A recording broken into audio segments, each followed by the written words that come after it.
కురుక్షేత్ర యుద్ధం ముగిసింది. శ్రీకృష్ణుడు పాండవులను తీసుకుని హస్తినాపురానికి వస్తాడు.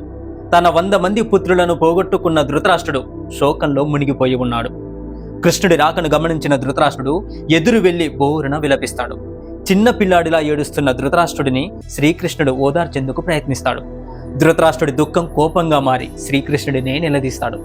అన్నీ తెలిసి కూడా కృష్ణ, మొదటి నుంచి జరిగేదంతా చూస్తూ కూడా సాక్షాత్తు పరమాత్ముడవైన నీవు ఎందుకు ఏం చేయలేకపోయావు? ఇంత ఘోరాన్ని ఎందుకు ఆపలేదు కృష్ణ? కావాలని ఇదంతా ఎందుకు జరగనిచ్చావు కృష్ణ? ఈరోజు నేను 100 మంది పుత్రులను పోగొట్టుకునే స్థితిని ఎందుకు కలగజేశావు నాకు అని నిలదీశాడు ధృతరాష్ట్రుడు. అందుకు అన్నీ తెలిసిన శ్రీకృష్ణుడు ఇలా సమాధానమిచ్చాడు. ఓ మహారాజా, ఇదంతా నేను చేసింది కాదు, నేను జరగనిచ్చింది కాదు. ఇదిలా జరగడానికి, నీకు పుత్రశోకం కలగడానికి అన్నిటికీ కారణం నీవే, నీ కర్మలే. 50 జన్మల క్రితం నువ్వొక కిరాతకుడవు, అంటే వేటగాడివి. ఒకరోజు వేటకు వెళ్ళి రోజంతా వేటాడినా నీకు ఏమీ దొరకలేని సందర్భం అది. ఒక అశోక వృక్షం మీద 2 గువ్వ జంటలు వాటి గూటిలో గుడ్లతో నివసిస్తూ ఉన్నాయి. వాటిని నీవు చంపబోగా ఆ 2 పక్షులు నీ బాణాన్ని తప్పించుకొని బ్రతికి బయటపడ్డాయి. అప్పటికే సహనం నశించిన వాడేవైన నీవు కోపంతో ఆ గూటిలో ఉన్న 100 గుడ్లను 2 పక్షులు చూస్తుండగానే విచ్ఛిన్నం చేశావు. తమ కంటి ముందే తమ 100 పిల్లలు విచ్ఛిన్నం అవుతున్నప్పటికీ కూడా ఏం చేయలేక నిస్సహాయ స్థితిలో చూస్తూ ఉండిపోయాయి ఆ 2 పక్షులు.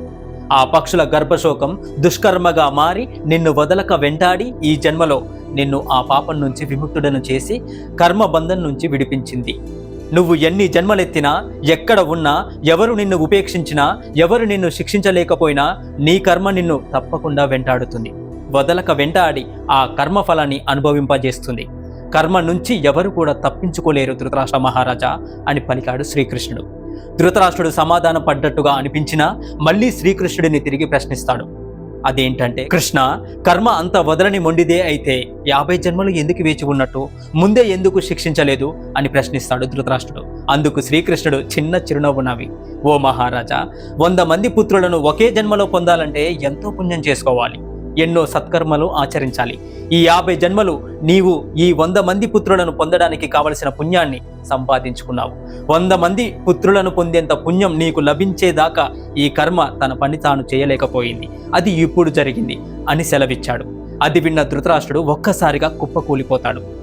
మనం జన్మలుగా సంపాదించుకున్న పుణ్యఫలాన్ని ఏ జన్మలో ఎలా తుడిచిపెట్టుకుపోతాయో ఎవరికీ తెలియవు. మనం ఈ భూమి మీద పడినప్పటి నుండి భూమిలో కలిసేంత వరకు అనుక్షణం